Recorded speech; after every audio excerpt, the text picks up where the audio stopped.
Hi everyone, in this video I will show you how to change a container name in Docker.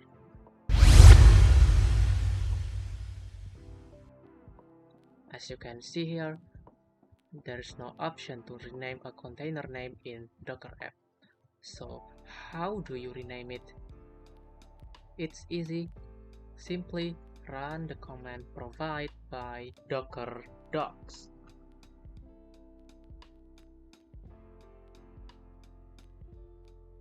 Open your terminal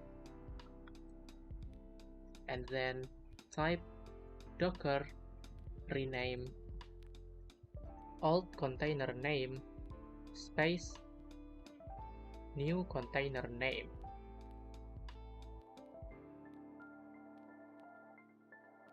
And that's it.